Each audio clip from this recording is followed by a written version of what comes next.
Hello, everyone. I'm Gemma Star, and welcome to another episode of Heart Warriors. This is a series I've been inspired and guided to do thanks to my energetic connection to Kata Judah. Kata Judah is a sacred masculine site in Central Australia, very close to Uluru, the sacred feminine site. What I'm here to do is to give a platform to our men so they can share their journey into the heart. What practices, tools, wisdom, insights did they pick up along the way that they can now share with other men walking this path? Our guest today is a man living in Bali, and his name is Ryan Otis. He has lots of good life experience to share, so really excited about hearing from Ryan and hearing about his journey into the heart. So enjoy.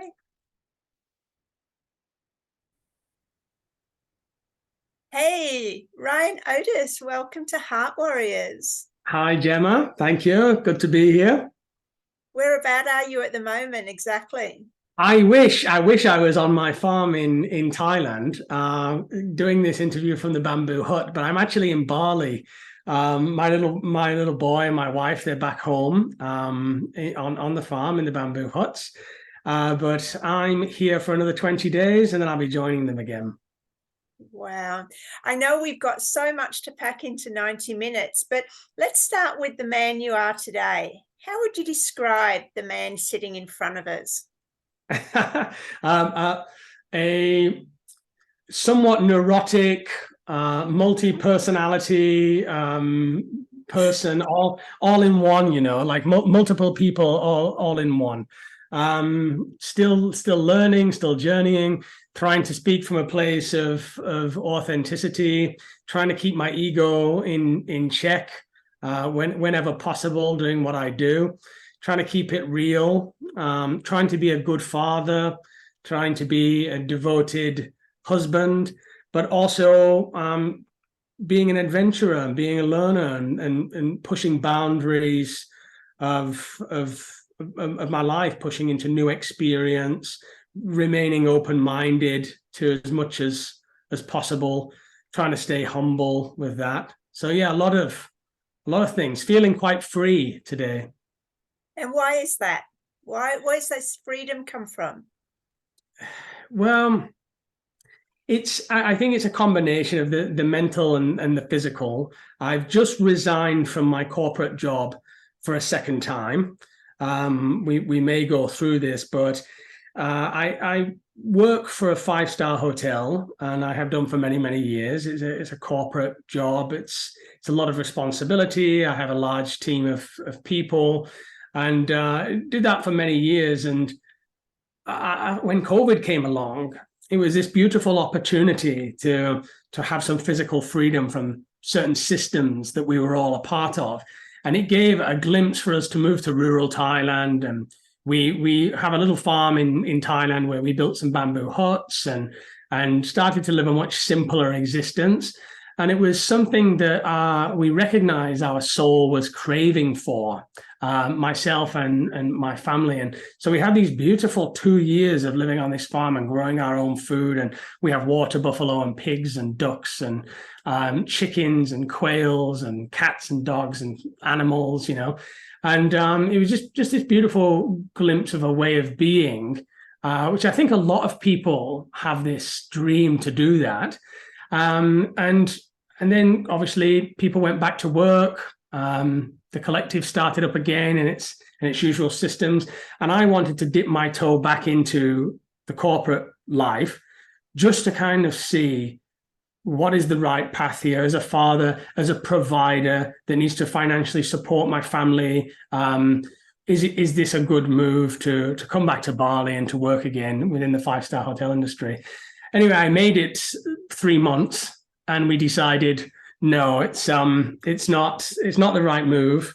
I have officially resigned, and now we're going back to the farm to continue our life, which is what my YouTube channel is based on. This life of living in rural Thailand on a farm. We're going to continue that. So I guess that sense of freedom that I'm feeling is a lot to do with the final decision that I will no longer pursue my career. And it was a wonderful career and wonderful people. And I tried to lead my teams with compassion and empathy. And I think that was reflected in when I did resign. Many people, to my surprise, were crying and and hugging me, which is what you want. Like, that's the kind of leader or corporate boss that I wanted to be known for. But that time's over, and that iteration of who I thought I was is over.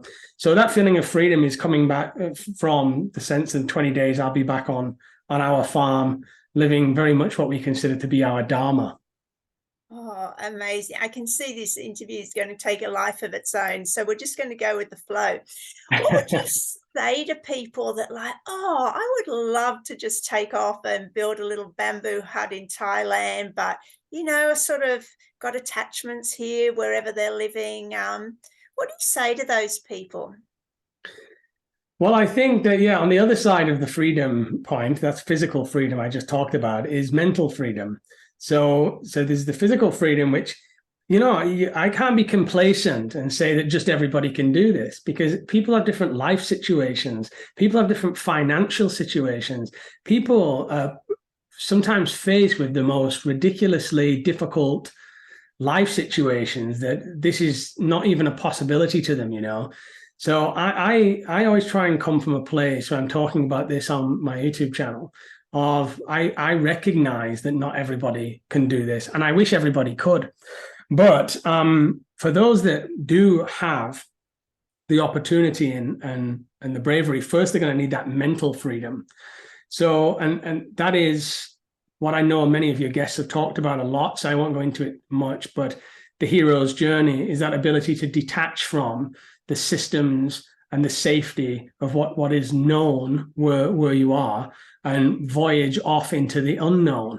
And sometimes that can take the shape of just travel. It can be just move out.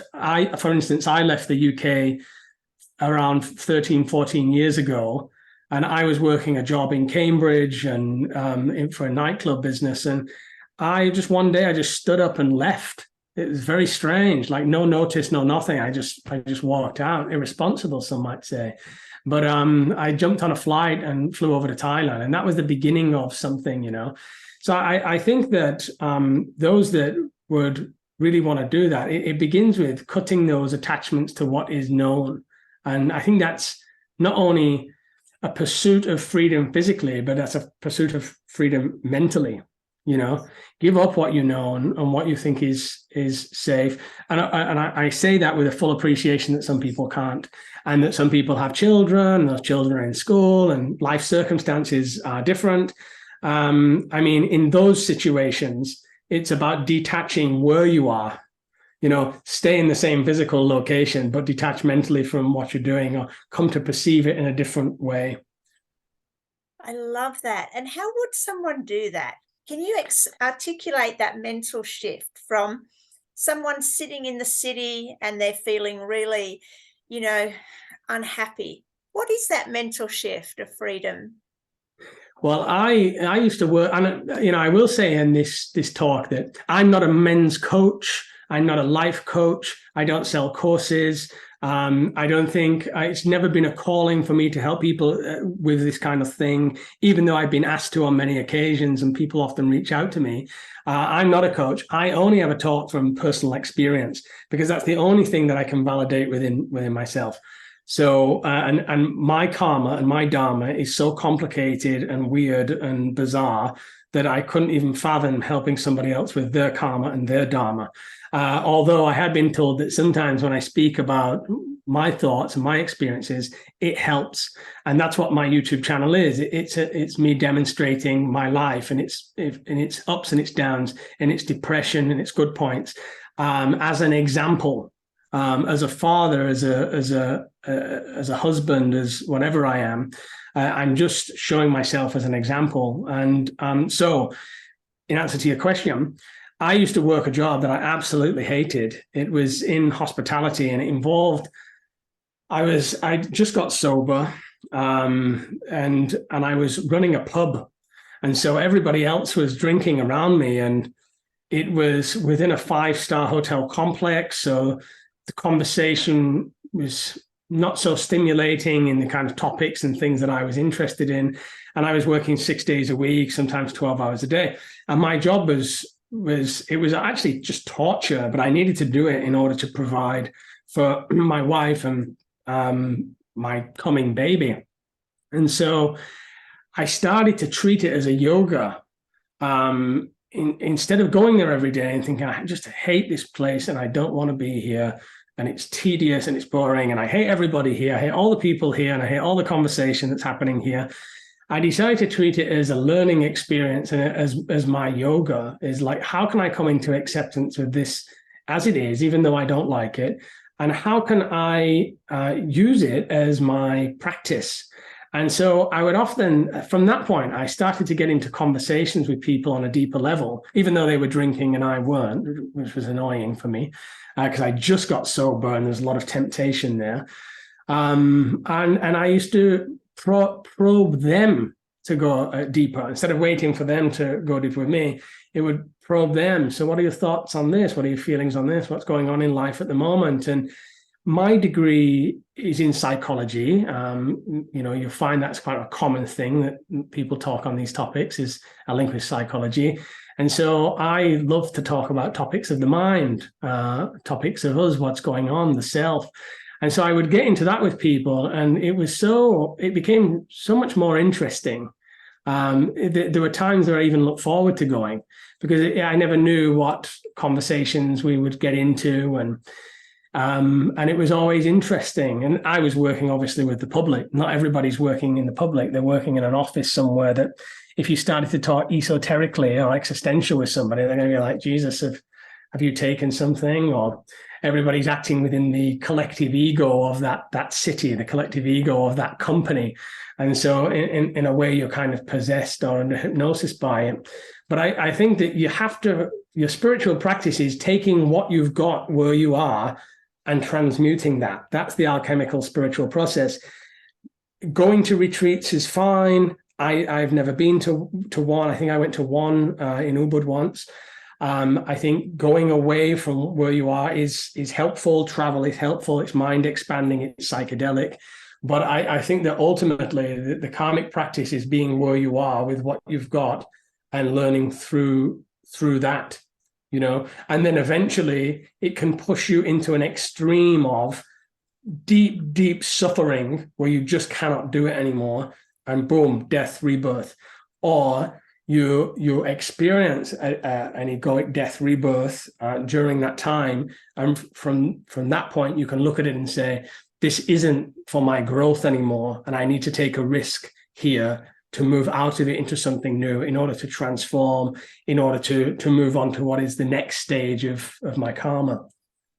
Oh, love it. Love it. It's so true. No, it is. It's like, same. I've never been to any retreats. You just deal with what's in front of you and make the best of it. And that there is, the only growth really that we need to work through.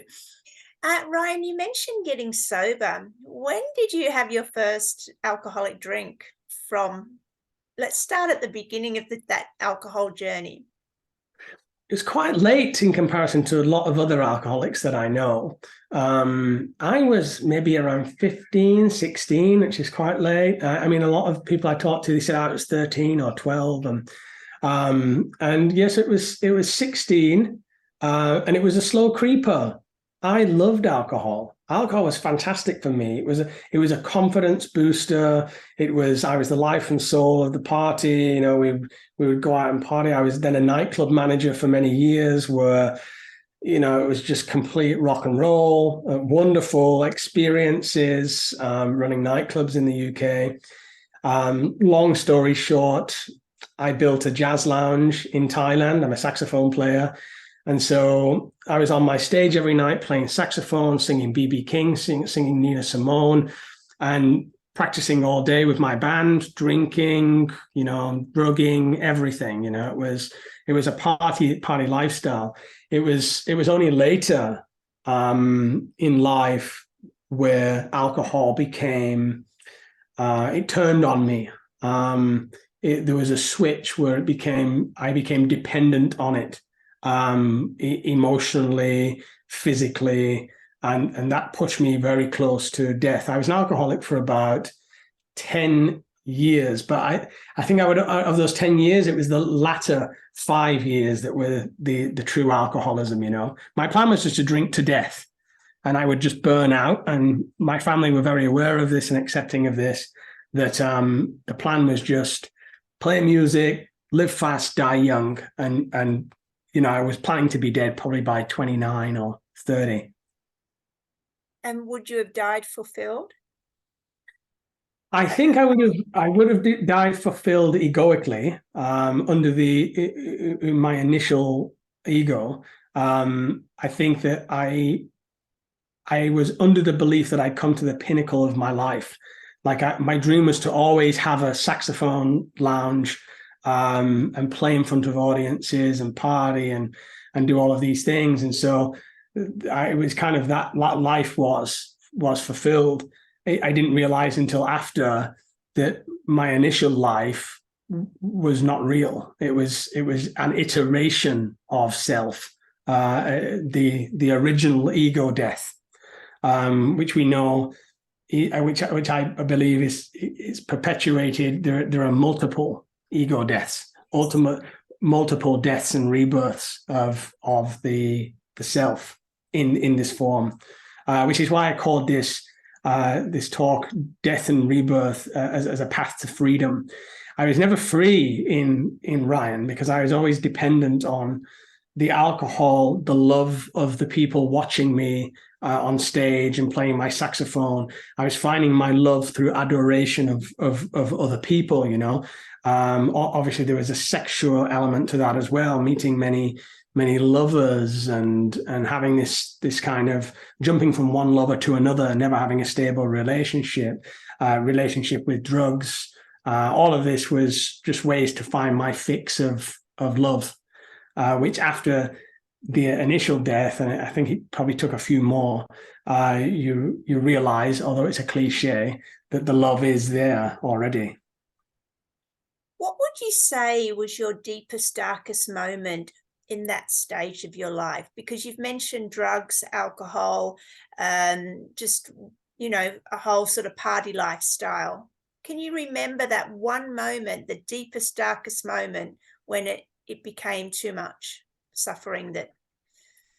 When the ego inflates to an unstable level, it becomes very hungry, and it needs more and more and more to fulfill itself. And it becomes attached to the persona, so who you think you are and who you think other people think you are. The love of others is coming through this jazz lounge that I have. People love me because of this jazz lounge, because I'm a saxophone player, And when I lost my lounge, my ego was so attached to this thing that I'd created that had become very famous and very popular. Hundreds of people a night would come. When I lost that, I lost such a sense of self, because I didn't know self. I only knew ego. So I thought I was Ryan. I thought I was this person that included the exterior, the saxophone lounge, these things that I built. And when I lost it, I remember taking my cable from my Mac computer and intending to hang myself on the pool table within the bar. At this point, I was drinking just all day, every day, and the alcohol had switched, because before I did it for fun and it was a party and it was great and it was fantastic. Now I was doing it to escape, and I didn't know to escape to what, because I lived in a reality where there was no God, there was no transcendental reality. It was a purely materialistic universe. I felt that, you live, you die, that's it. All there is matter. I didn't know anything beyond that. And so for me, it was like, how miserable, I've lost who I was. Let me go kill myself on the pool table. And I didn't do that, but it was probably my lowest point, and the point where I recognized that if anything was to improve, I needed to get rid, I needed to quit the alcohol. That would be a start, you know. It's not as simple for the alcoholic as to just say, oh, I'll just quit drinking. That's it. It's not simple like that, because the drinking, the alcohol is the medicine. The alcohol does what meditation does for the alcoholic. So what all the meditators, they're going to a place of no thought, yeah, and so you're going to a place of union out of separation. So you're finding peace in union. Separation is not peace. You're detached from self, detached from the universe. The alcoholic, or in my case, I can't speak for all alcoholics, you're finding union in the cessation of thought. So you can drink so much that you no longer think. And that's why people say when they're drunk, it's like, I don't give a shit about anything, you know, I'm having such a good time, because you've eliminated thought, just like the meditators eliminated thought. You've eliminated thought, and you've eliminated past and future. So you're in the now. You're an enlightened being for a few hours, you know, and you're filled with joy and life and vitality and fun. But the problem is, it's a short-term fix. But you get it, and then boom, you're back, and then you're deeper into ego, because you've played with the physical gateway to the transcendental, which is the dopamine and serotonin system.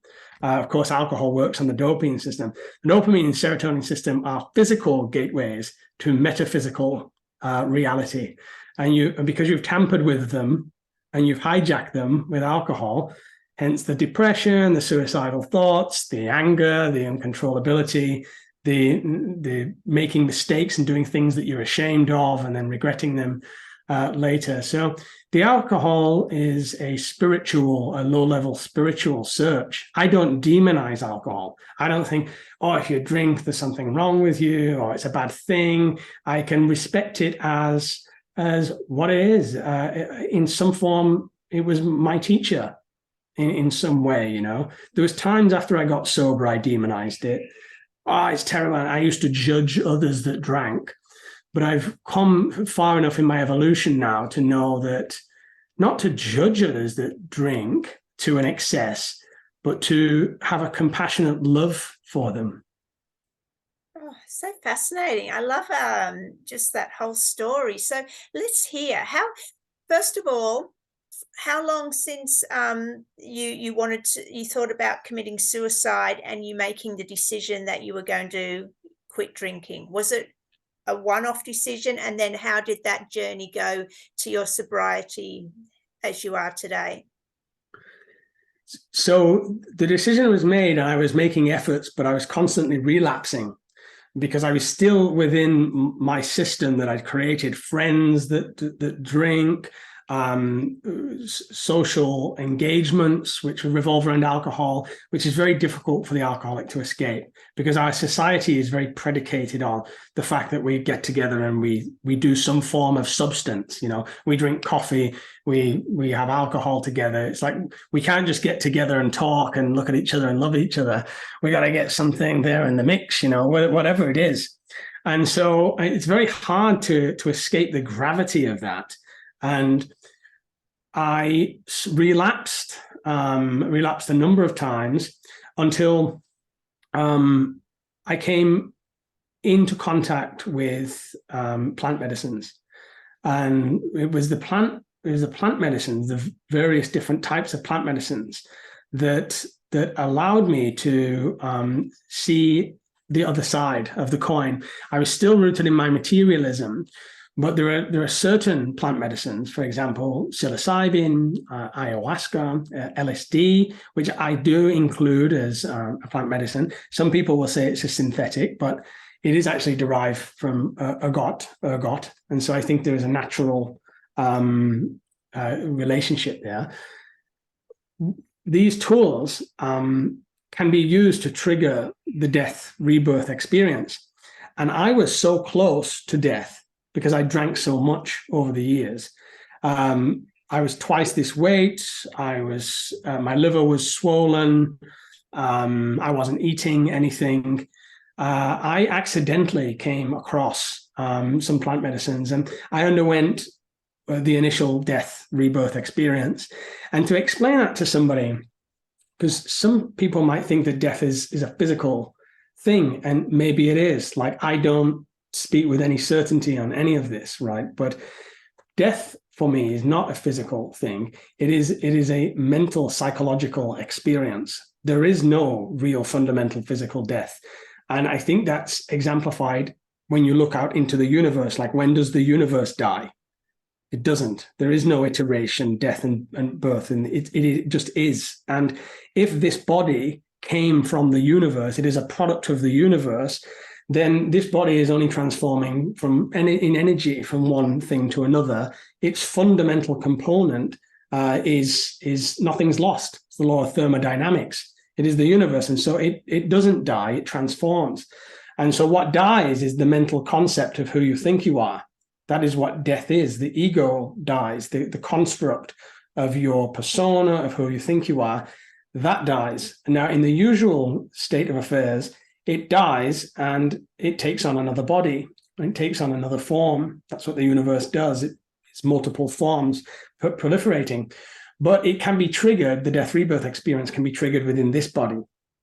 It's a mental breakdown of everything that you think you are and who you think you are.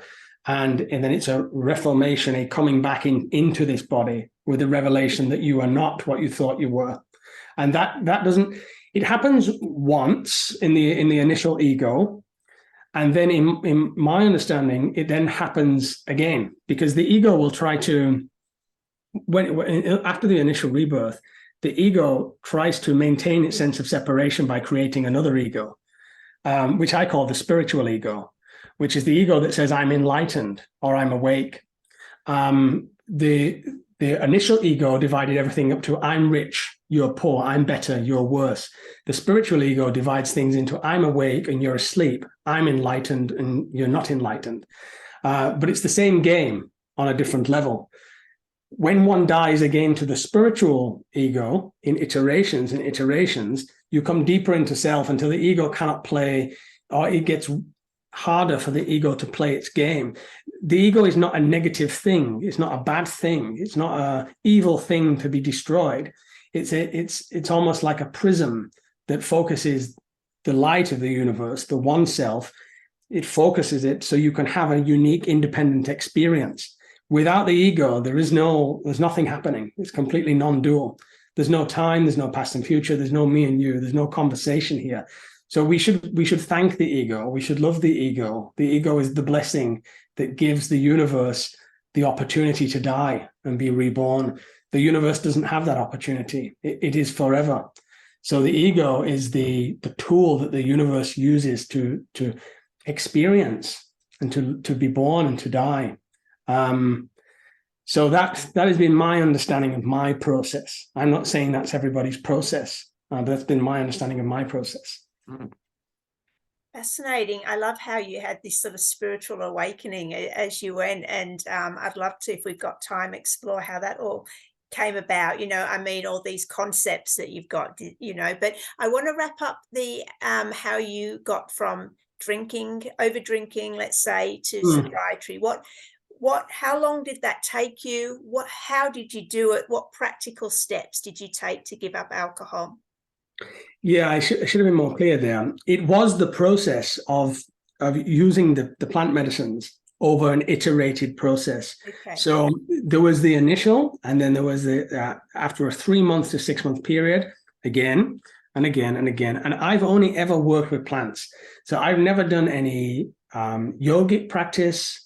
I attempted some meditation practice, which I later try to kind of put into my day-to-day life instead, to remain in the meditative state all the time, as best as I can, stay as present as possible, as best as I can. And then, of course, combined with the plants, there's so many wonderful teachers that have come before.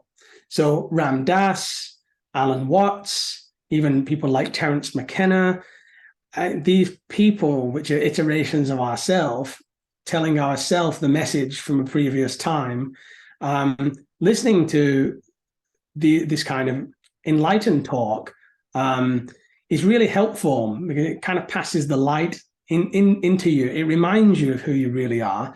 And it also, it's a very lonely journey coming out of addiction, because you're giving up, you're dying to who you thought you were, and you're giving up all your friendship circles a lot of the time, all the things that you used to find fun in and do.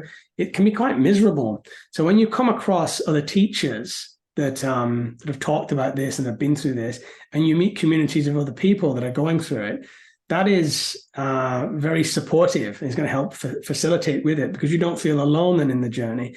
And you also know there's a light at the end of the tunnel. So that there is a period, I feel, in getting sober. You go through a pink cloud. It's wonderful, like, oh, I feel so great. But then it gets difficult, and it's easy to relapse, Eventually, you get over that. I don't think about alcohol anymore. It's I sat around some people last night. Everybody was drunk. They were drinking wine. It doesn't bother me. It would ruin my high to drink it. So to know that there's other people gone through that and there's a light at the end of the tunnel is important. And I think you've got to reach out to community. Some people find that in AA. I went to AA and it wasn't for me. AA is wonderful for some people and it works for a lot of people. They find a community that's also working hard to get sober and stay sober, and the support of each other. And I love it.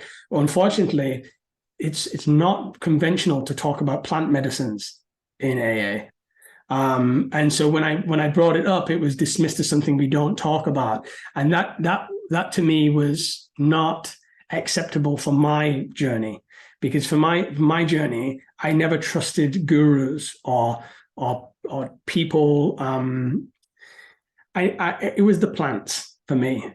That was it. It's the only thing that's ever worked. And it's hard to speak about that sometimes, especially when you live in Thailand, because obviously there's laws about that. But I've had to push through and speak about it even so, because I think a lot of people get sober through plants, and a lot of people overcome their addictions through plants, but then they don't want to talk about it. They don't want to say that's what did it.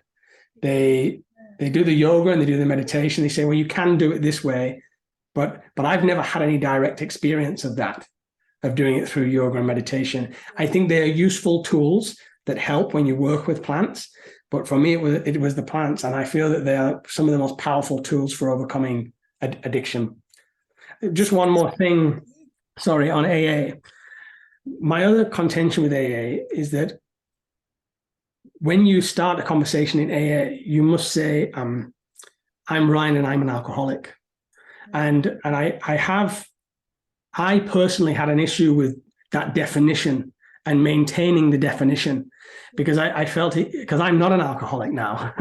and so it didn't feel comfortable for me to say I am, Well, I understand it does for many people, but for me, it just didn't feel comfortable to say I am still alcoholic.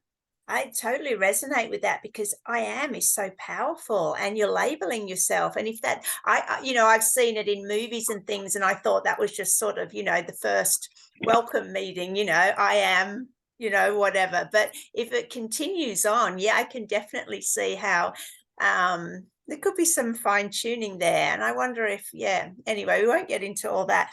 How long have you been sober now, Ryan? It's total now is I'm in my 7th year, so 7th year without alcohol.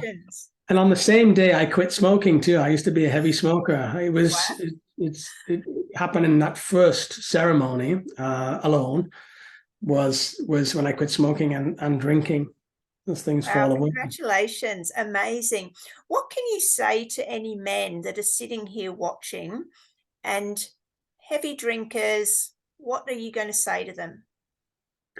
Well, the most common question that I get from people through my YouTube channel is, am I an alcoholic? So the common question is, am I? Because I don't think I am. And in many cases, you maybe not. You may just be a drinker. My family has drinkers in it, and they just enjoy a drink, and that's fine. You're just as much of God. You're just as spiritual. You don't need to be completely sober to be spiritual, or to have a stability and love and and joy in your life, alcohol is not a demon that way. Some people can regulate the drinking, but I couldn't. And so first of all, you need to decide, are you an alcoholic? And some of the key signs for that are, if you're not an alcoholic, you don't obsess about alcohol. You don't think about it. A normal person doesn't think about, when am I going to have a drink, and how much am I going to drink tonight? Or do I have enough money for the drink? A normal person is not thinking about that. And not just like you wouldn't think, am I going to have an ice cream? Am I going to have ice cream tonight? You don't think of it that way. The relationship that you have mentally to it, if you're compulsively thinking about it, and it's something you're doing every day, there is potential that you could be an alcoholic. And often what I saw was there's a switching point. So the alcohol is used for fun and it's great, but then something bad happens in your life and you run to it for help. Right. Somebody dies, something really bad goes wrong, and then you run to it for help, and then your dependency on it comes in, And so and the other telltale sign is that, do you want to stop, but you can't stop? That if you really think to yourself, I wish I didn't have this bloody thing that gave me a headache in the morning, that fills me full of anxiety, that leaves me doing stupid things, stupid things sexually, stupid things like in terms of arguments with family. Is it becoming dysfunctional in your day-to-day life? This is what alcoholism. These are the signs of alcoholism, Yeah. So look for those first. Find out first if you are one, and then you have to take the necessary steps. And the first one, obviously, is admitting it. It's a cliche, but it's like, okay, yeah, I need to be honest with myself.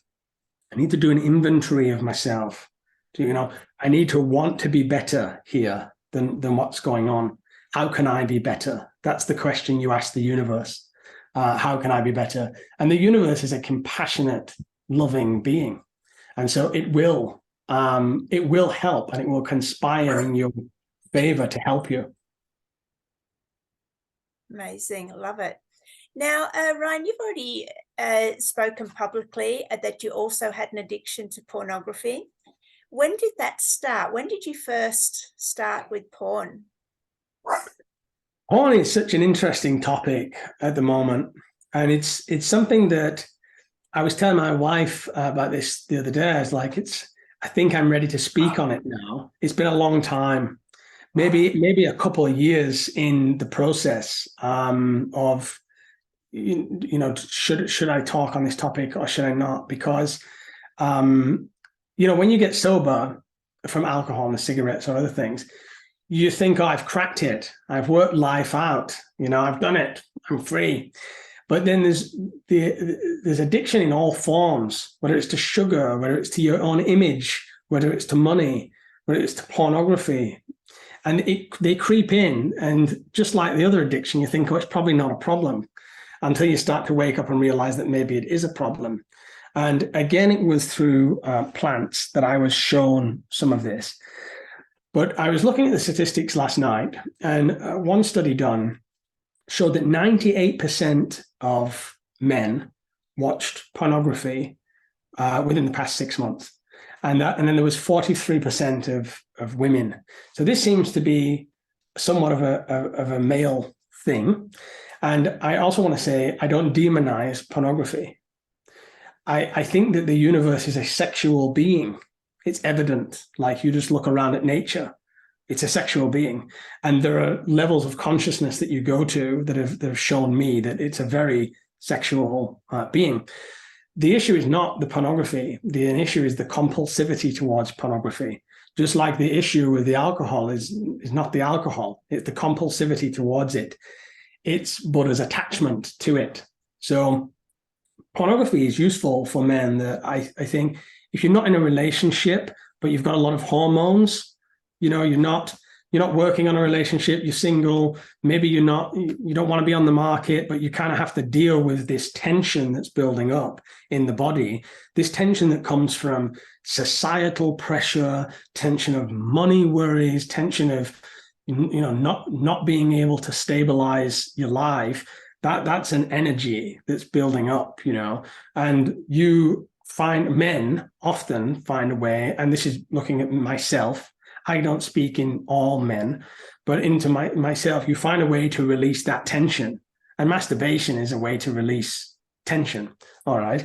And so with the pornography, I started very young, probably around 16. It became a normal thing in my life and all my friends' life. I guess it was like the internet was there. So it was so normalized even then that it's just a thing that you do, and even now, I only got over this addiction very recently, talking a matter of 6 months. I only came to the revelation of it 6 months ago, and the true revelation of it. And I think even now I didn't realize that how normalized I'd made it. It was shocking to me. It was like, well, this is just something everybody does. It's just something that it's your go-to for that kind of release, right? Only now later, looking back on it, do I realize that my compulsivity towards it was a problem, and it was causing problem in my relationship, in my marriage. And I think it was a hindrance also to my own joy. And I think it works on many, many levels that we don't understand. And because it's so normalized, just like alcohol is normalized, it's okay. Well, everybody does it. So it doesn't, it's not a problem. Everybody does it. And again, there'll be some people that have a visceral reaction to what I'm saying here. Just like if I was to demonize alcohol and say alcohol's really bad, those that drink have a feeling of defensiveness against that. Oh, what are you trying to say? Like, I only have a few drinks. And that's not what I'm talking about. And if you use pornography, I'm not saying it's wrong or it's a sin. We've had too much of that.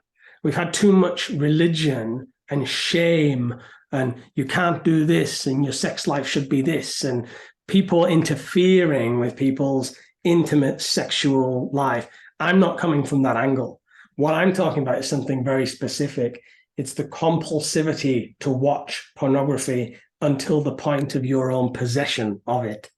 And you become possessed by pornography just as much as you become possessed by alcohol. It's the same thing, because you're dealing with the dopamine system again, a hijacking of the dopamine system.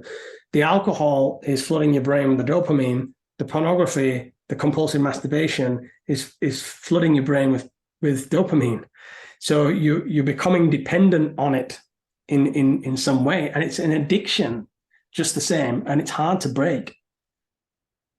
So fascinating. And I know, well, 98% of men, let's say, are relating, on some level to this story.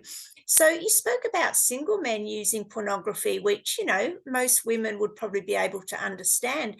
I think they have a struggle when it comes to men who are in relationships also using pornography. Can you give us women some insight into why men would still use pornography if they're in a relationship? Okay, again, I mean, it's so complex that I cannot speak for men like other men. I can only speak for myself, and there'll be some men that use pornography for different reasons. For example, maybe they're not having a sexual relationship with their wife, and the wife doesn't feel like having a sexual relationship with the man, which is a very common thing in marriage breakups. It's the man's libido may be quite high. He needs that release, and he's not getting it from his wife.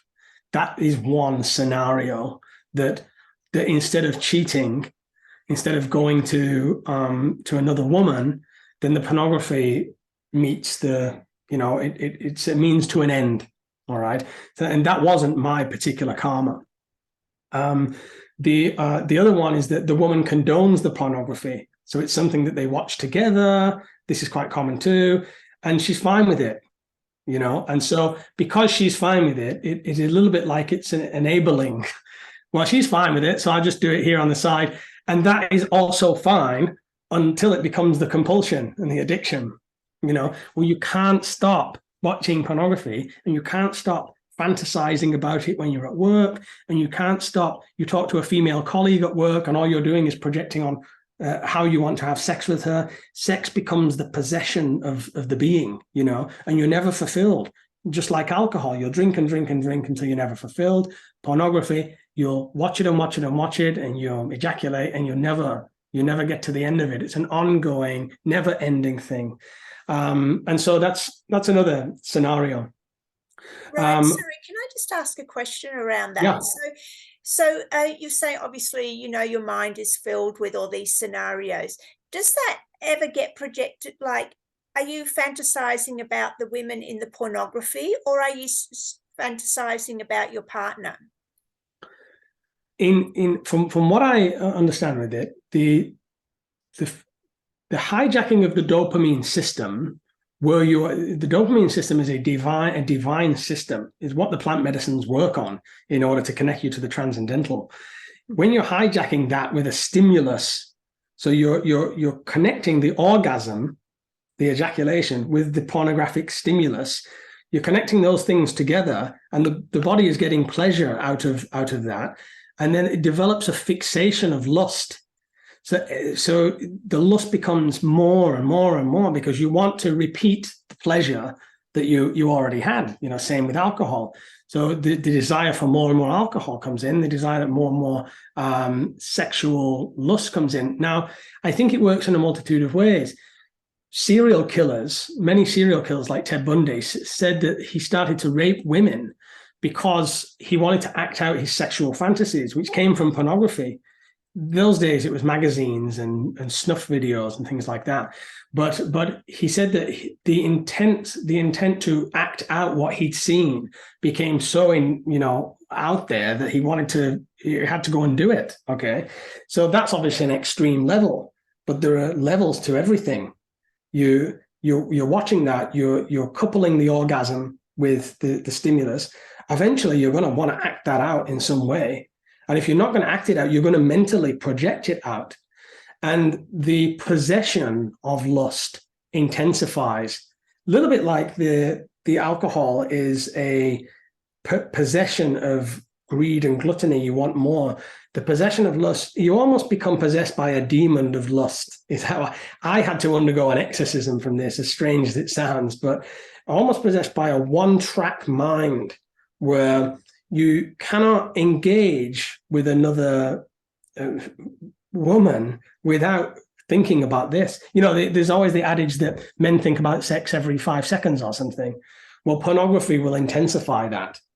Maybe it's even the reason for that, because you've coupled one of the most divine experiences in the world with your dopamine system, and then you're going out into the world, and you need to act it out in some way. That's what I feel the mechanism works through. Yeah, I know I've taken you off track now. We'll get back to the other reasons, but I'm still keen to explore this. So when you're in a couple and a relationship, or you were married at the time, does that make you in any way connect deeper with your wife sexually, or does it work in reverse? You mean pornography? Yeah, like watching pornography and then you're having a sexual relationship with your wife. No, pornography is not a route to the yoga of relationship. And I think it's because you have to know what relationship is. Like, I think people think that relationship is to make you happy. I'm supposed to be happy with this person. And you go through the honeymoon phase and the romance period and all of this stuff. There are a lot of teachers out there on polarity now, or polarity teachers. But I often see teachers that are not actually in long-term relationships themselves teaching about relationship. And I just don't think you can do that. You cannot teach about relationship if you're not in a long-term relationship for at least 5 to 10 years, because you don't know what it is until after 10 years. You have fantasies, you project onto the other person who you think they are, and you become a person of who who they want you to be. So you're acting in two egoic fashions. It's not real, when all that breaks down and the two people discover who they really are at the deepest level, that's when relationship starts, because it's a yoga, and it's a yoga of devotion, and it's difficult, and it's hard for men. It's very hard for men to be committed, because the monkey mind, the primitive mind, is very much used to a polygamy. It's used to having multiple partners. The silverback gorilla may mate with multiple partners, multiple female gorillas, but the female gorilla is mating with the silverback. So it's very much a monogamous route in comparison to a polyamorous route or polygamous route. But polyamory is not going to, you're going to miss out. You may gain something, I don't know. The studies don't show that, but you may gain something from polyamory or polygamous relationship that I'm not aware of. But you certainly miss out on devotion. And spirituality, a lot of spirituality is to do with devotion to your guru, devotion to your practice. I use my relationship as devotion to my wife.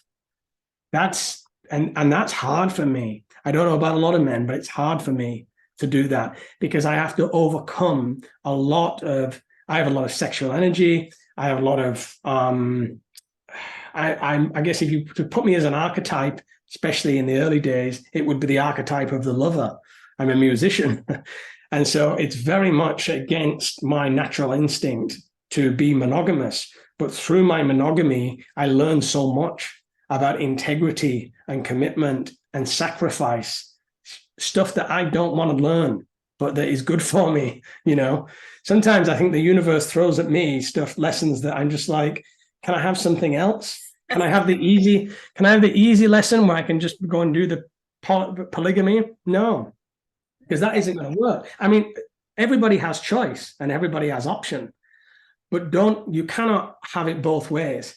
You cannot be in a polygamous man and having multiple relationships and have the commitment and love and devotion of a woman, of one monogamous woman. You can burn all that and go and do that. It's up to you. And maybe that is a path. You can do one or the other. And if you respect what you have, you love what you have, I have children as well, then you got to go that way through devotion. And pornography, it will only ever lead you astray. It's a deceiver. It's a liar, because it tells you, the message of pornography is that, wow, these people are having this amazing sex that maybe I should be having. Why does my wife not have sex like this? What is the next extreme that I can go to get myself off on this pornography? You're not just kind of watching two people having sex. Now pornography goes to extreme limits. Now there's a lot of incest out there, and I saw this on Joe Rogan. He was talking about, there's a lot of like me and my stepsister, me and my brother, like there's obviously BDSM and things like that. I think it's a deceiver. It'll steal you away from the devotion to your relationship. And that's why you must give it up. If you want a monogamous relationship and your relationship to work, I feel that we have to look to our partner to explore and experiment and to fulfill that need. Now, granted, maybe your partner doesn't want to, and in that case, you may need to change up. Maybe the relationship isn't going to work. Maybe you're not compatible. So many variables here, But pornography in a monogamous relationship that you really want to use as your spiritual practice and growth is the antecedent of what you want to be doing. Because eventually you'll want to cheat. Eventually you'll want to, I wonder what it would be like for this. I wonder what it would be like for that.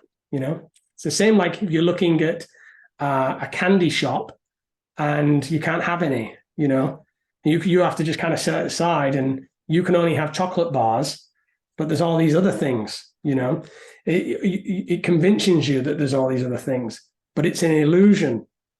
Pornography is fake sounds coming from women that are being paid money to do it. It's an act, you know what I mean?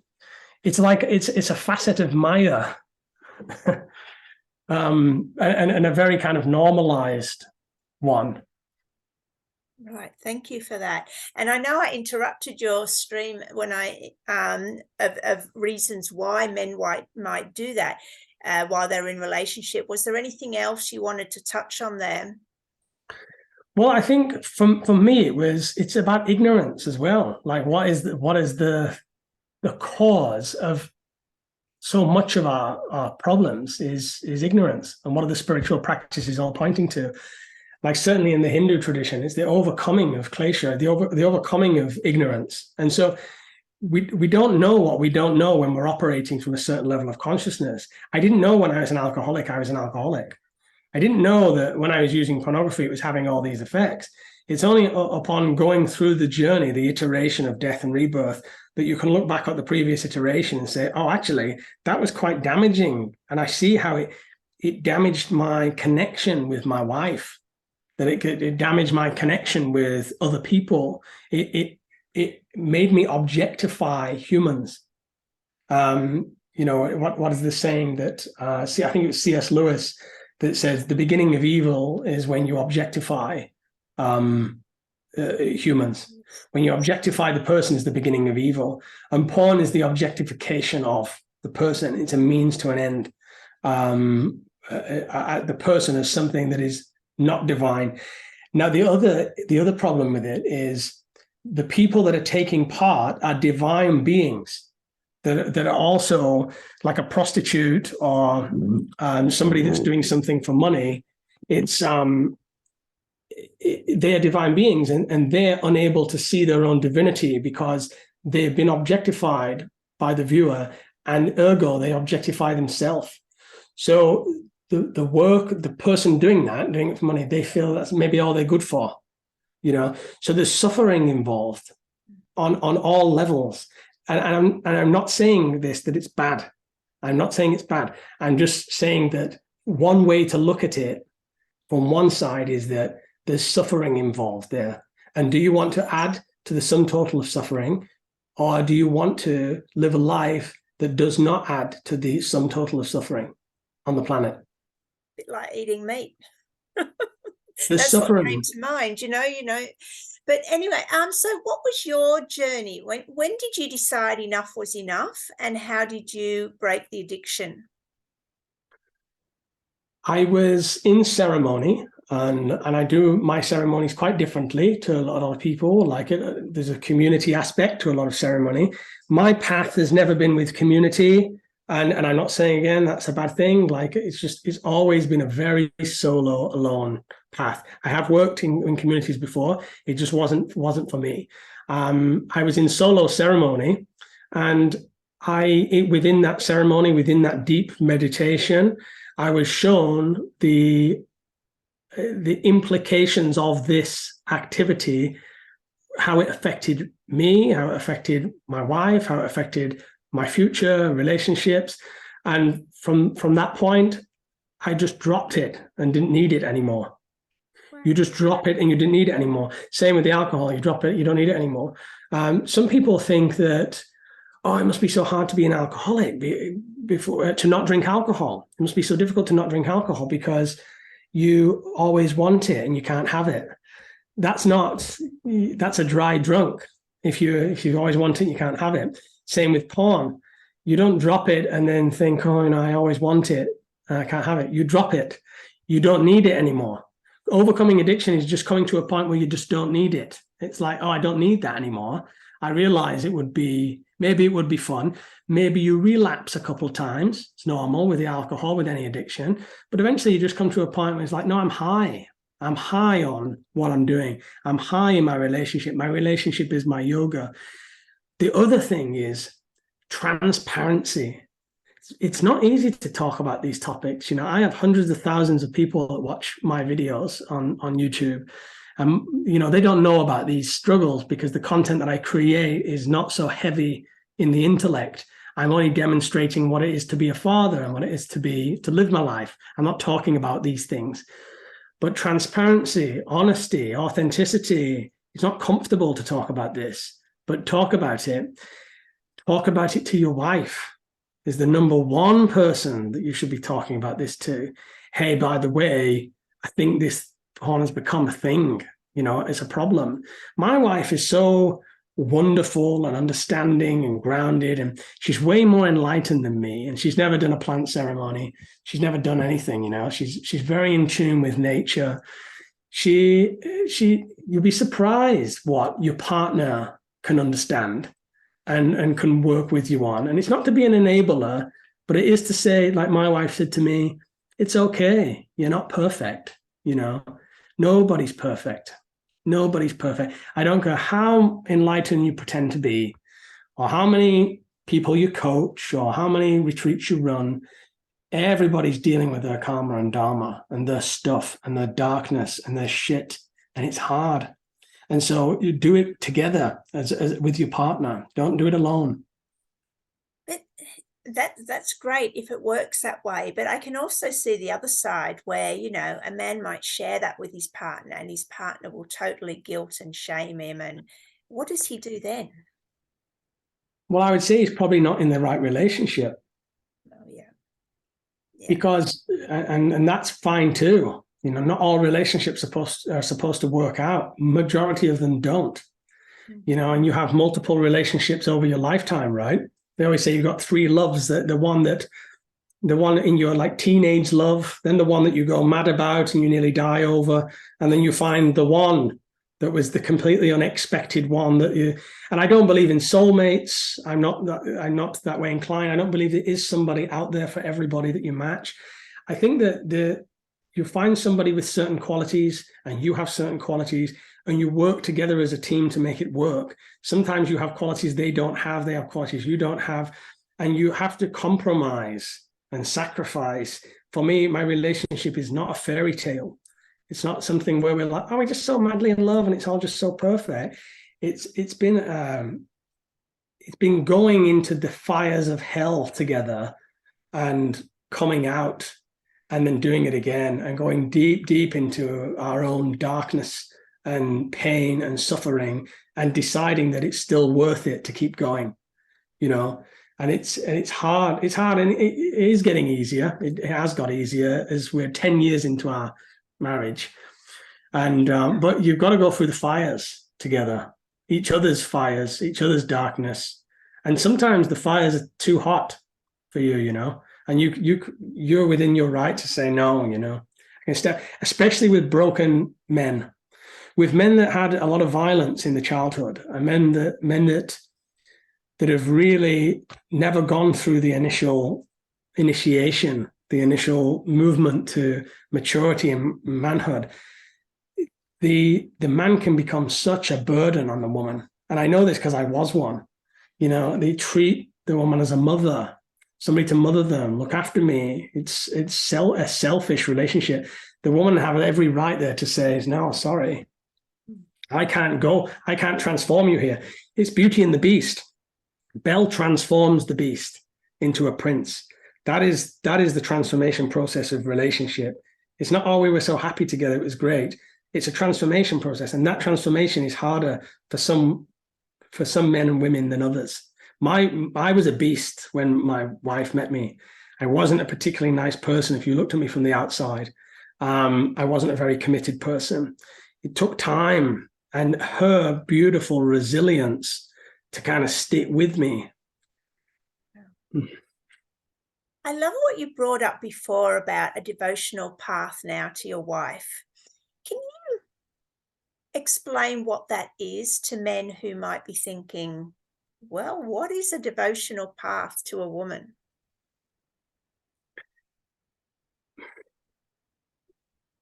Again, I can only speak from my experience. Yep. With my relationship, we have developed a very clear responsibilities and who's responsible kind of for what and who's best at what. And my position is very much a leader of what we're doing. In the end, my wife and my son, they look to me to lead our family into a positive, beautiful environment. That's what we do. We build the bamboo huts and we live off the land. And I lead us there, and I have to make decisions that she will go with because she trusts in my leadership. This is not an authoritarian leadership. It's not you must do this or you must do that. It's a decision of like my heart and mind is telling us that as a family we should do this, and she follows that with trust. It's just strong, decisive leadership It's not airy-fairy, maybe we'll do this, maybe we'll do that. It's very strong, decisive leadership. And we go and we work together, you know. Damo, my wife, is very much a nurturing being. She brings me down out of the mind into the heart. She's a very calming person. She's very supportive, you know. So our relationship works by that dynamic. Now, not everybody's relationship works by that dynamic. There's power struggles. And so for some men, they maybe not be able to make it work that way, you know. You know, it's so much variety in relationship. But yeah. Amazing. Oh, very blessed you both are to, you know, come through those struggles together. Ryan, we've got about 20 minutes left. What haven't we spoken about you feel is important to bring up? What is your message to men? How would you like to use the last 20 minutes of this interview? Yeah, I think that I'm no expert. So I'm just talking about things that I've been through in my life. And my life is not, I guess, from YouTube. When you become quite famous on YouTube, people think you have your life really sorted out. Now, look at this guy, is really sorted his life out. But it's not. It's always a work in progress. And I'm always hit with new things and new lessons, whether it's in the relationship with my wife or my relationship with myself. I can't stress enough that the plants, like if you've never heard anything about plant medicine, this is new to you, look at the Johns Hopkins research. Look into people like Rick Strassman, who wrote DMT, the Spirit Molecule. I actually interviewed him on my podcast. Read Chris Beisch, LSD in the Mind of the Universe. And these things, this literature will really kind of open up a door to a potential for healing wherever you are in your journey. I think that in spiritual communities, it's often spiritual people talking to spiritual people. And so I question how much good that does. If people are already on their path, like the true guru, the true teacher is not out there, the true teacher is within. And so what I try to do, and my channel, is I'm speaking to people that are not spiritual, really, you know, they're not really that bothered about spirituality. And I'm just trying to be real. And I always try to point people to that. And I get a lot of feedback from, I tried psilocybin and I quit drinking. I tried DMT and I quit my opiate addiction. And when I get an email like that, that is my deepest pleasure, because if it's something that I said that helped them or inspired them to go and do that, to go and take that chance, and it healed them in some way, that for me is very, very satisfying. I also received an email off a guy that just recently, he said, "You made me a better parent to my daughter because I watched the way you interact with your son. And all I'm doing with my son is just being with him in the present moment. I'm not trying to teach him stuff all the time. Just being with him, playing with him, listening to him, talking to him." And he said, "You made me a better father to my daughter." And it's like, what? That's such a beautiful thing to hear. And so I'm not trying to change the world. I'm not trying to be a coach or a guru. I'm just trying to live by an example that if it resonates with some people, it does some good in the world, that's good enough. I'm changing the world of my family, my immediate family, my wife and my son. And I'm a flawed being that's also going through my process of working on myself. And don't feel guilt. If anything I've said today, don't feel guilt that if porn or alcohol or compulsivity is still part of your life, because it's still a part of my life. There are periods of compulsivity towards money, towards all kinds of things. We're such sticky beings, aren't we? We've got our thing. We need our coffee. We need our fix. We need our love from somewhere. And so there's no guilt here. It's not a guilt trip. It's more just kind of an honest reflection on where I am and what I'm going through. And that you've got your stuff, I've got my stuff. Nobody, I think, is a cooked goose. I don't believe there is an enlightenment as a finished, I'm enlightened. I just don't think it happens. I think that you have enlightened moments I think enlightenment shines through you in moments, and then you drop back into ego, and you drop back into your karma, and you drop back into your life. And then you have other enlightened moments, and enlightenment is a collective process. It's something that's not about you. It's something that's about everybody. So true. And it's always cycles, isn't it? Spiraling up, up, up. Amazing. Thank you for that. Let's touch again on fatherhood. What's been the biggest challenge with fatherhood? Actually, it's been very, very easy. Right. Yeah. It's my son, I look at him, he's access to the divine. He's present. He's in this moment without any necessity, to try. He's just there, and he's kind of my portal. I suspect that the challenge will be letting him be who he wants to be and letting him go. I think that will be the challenge of my parenthood, because I live for them. I live to protect them. I live to provide for them. In the bamboo huts on the farm, in the nighttime, all the insects are chirping and all the animals have gone to sleep, the pigs and the chickens, and I've just put them to bed, my wife and my son, and they're sleeping. And for me as a father, there's a moment that I have where it's just calm and listening to the insects, and where everybody is safe and protected and provided for and happy. And I'm in my bliss at that moment. And I can just take a breath and be like, okay, that's another day that I led my family into peace and happiness and safety and provision. And I have to do things that I hate to do that. Like, I had to come back to corporate because we needed some things. We live in the world, as spiritual as we might get. You are of the world and in the world. You are God and you're human at the same time. And you have to play by the games of the collective ego sometimes. And so you have to make money, and it disappoints some of my subscribers. Oh my God, this guy, I thought he'd somehow become enlightened, which I've always contested. And yet he's gone back to corporate.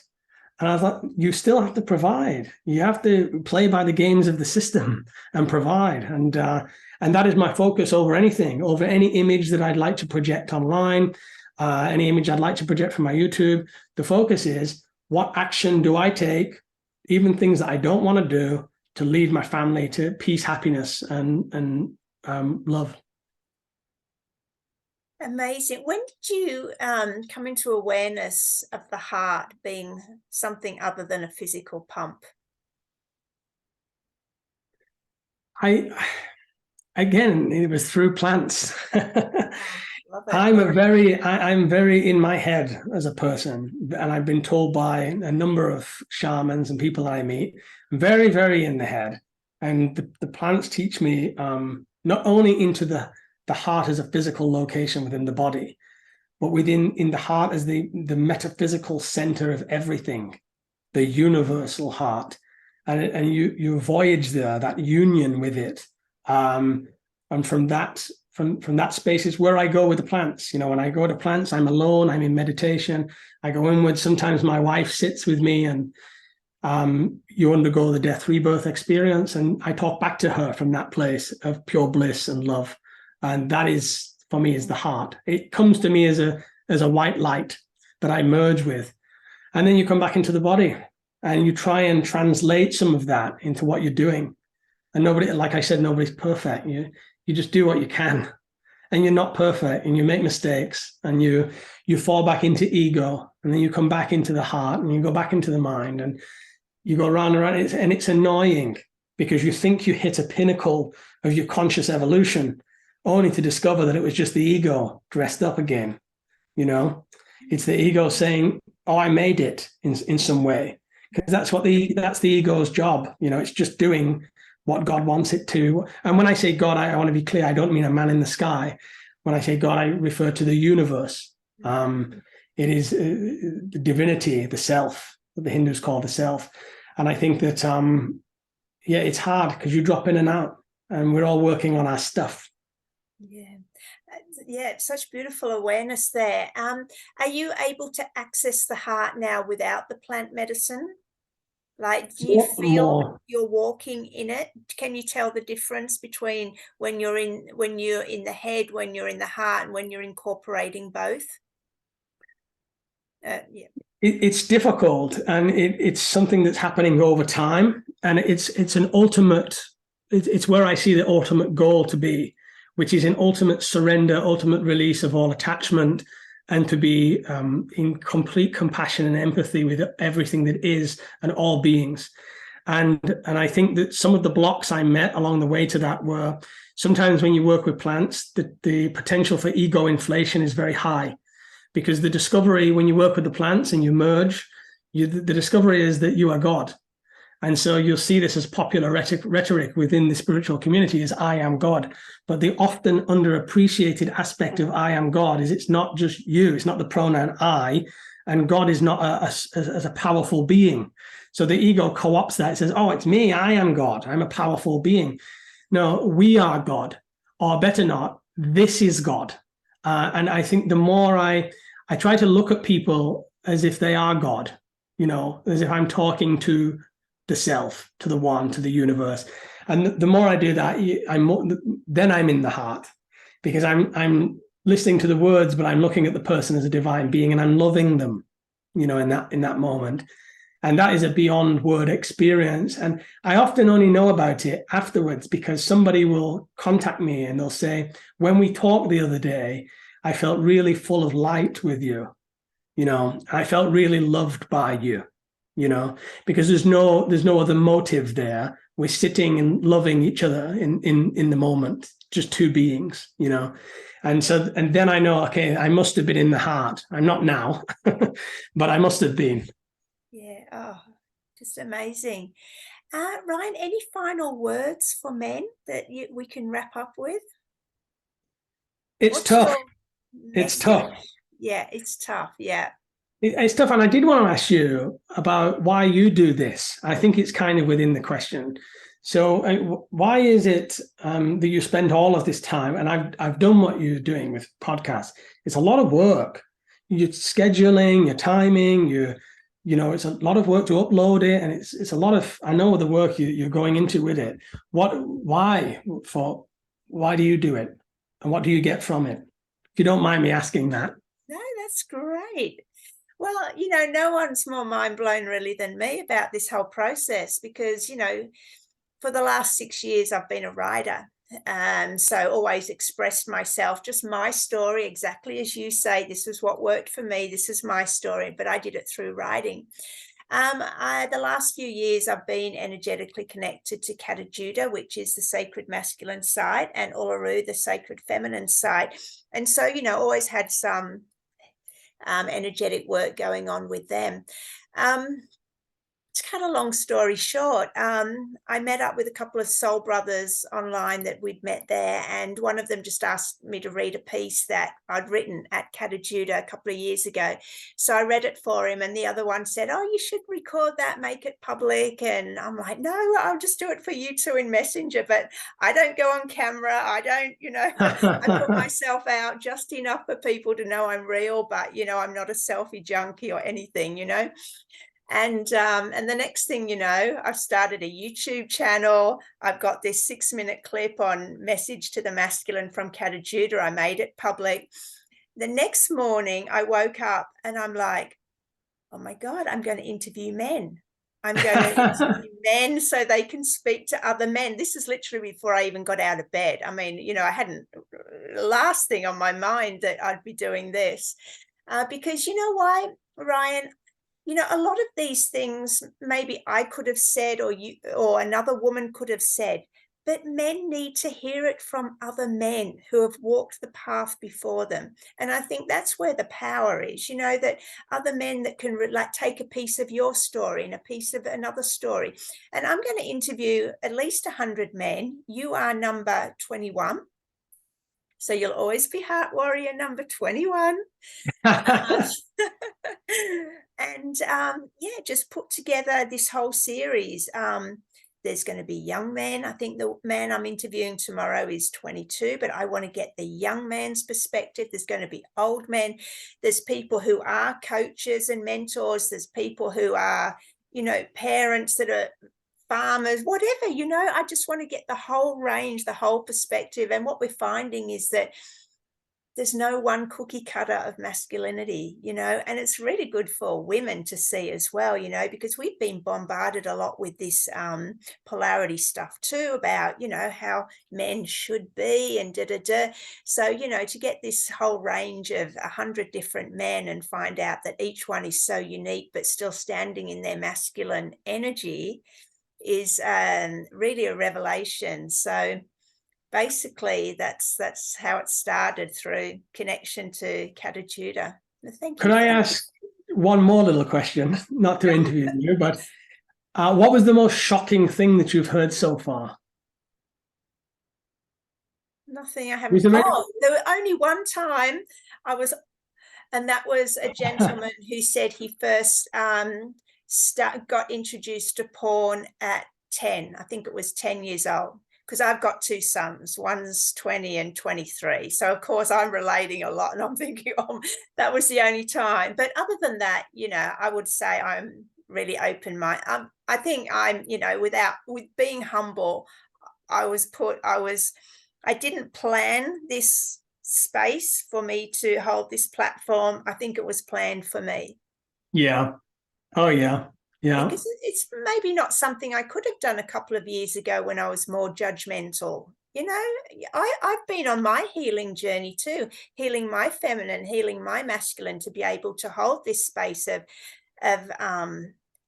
just compassion and more wanting to understand the masculine journey without judgment, without, attachment. So, and I think a lot of women are at that stage, and that's what's going to bring in the union of the masculine and the feminine, understanding, healing each other. And I think for the last 5 years, the focus was on healing the feminine, because it's now with a healed heart, the feminine can come in and the masculine can drop his armor and weapons, because we're not in a space of attack or defense. Yeah. Beautiful. Sounds like you're very much in line with your dharma, what you want to be doing and who you are. Oh, definitely, on that track. But yeah, who knows? I mean, as I said, if this started in July, I believe. If you look at when my YouTube channel started, I think 3 months ago, and now I started a second series, Man Speak, which is where I did the first one today, fasting with Justin Carpenter, because what's happened throughout this series, a few things have come up, like, meditation and obviously plant medicine, fasting. So I thought, well, I'd really like to dig deeper into that and dedicate a whole episode to it, but not in the Heart Warrior series. So I've done another one, and yeah, that started today. So now running 2 series, but yeah, definitely need to get someone on plant medicine. So if I don't know if that's something you can speak of purely for an hour and a half, if that's a risk for you living in Thailand and Bali. But anyway, you can get back to me on that. But yeah, so look, I'm very much, I think I've cleared out my blocks to such a state that I can just allow divine flow. So when I wake up, and I've never put my face out there apart from maybe changing my profile photo 3 times a year, if that, and I'm told I'm going to, go on YouTube and interview men. Yeah, and it was funniest thing. I went to work that morning. I came back and I stopped outside a shop, and I even got on the Facebook Live, and I'd never done one before. And I'm just like casually talking, right? So I'm going to interview men, and I'm going to do this and this and this and this. It was like I was a different person, but just allowing that divine flow. And I mean, what can go wrong at the end of the day, No, yeah, exactly. Yeah. Well, and thank you for inviting me on to speak. It's been a pleasure. Oh, you're such a wonderful conversation, Ryan. Where can people find you? Well, yeah, I mean, mainly is through my YouTube channel. It's very, very different. There's not a lot of, I do some speaking on the channel from time to time when I'm in the light, and it's at www.youtube.com/Life in Bamboo Thailand, or just you can type in the channel to YouTube, Life in Bamboo Thailand. And then you'll just see our little journey and its ups and downs, our life on the farm, living quite an unconventional life, homeschooling our our children. My wife's pregnant at the moment, so we've got another baby coming, another boy. And yeah, that's where I'm mainly active. I'm also on Facebook under Ryan Otis. Amazing. I'll drop those links down below. Thank you so much, and so many blessings to you and your Yeah. beautiful family. So, and thank Thank you, you. Gemma. Thank you. Thank you, Ryan. And if guys, if you could please like, subscribe, share this video, because this is really an important message that can help heal men and masculinity, and of course the females and the feminine, by understanding the male journey. So thanks for being here, and I'll be back in another couple of days with another episode of Heart Warriors. You can stay on if you want, right? Bye.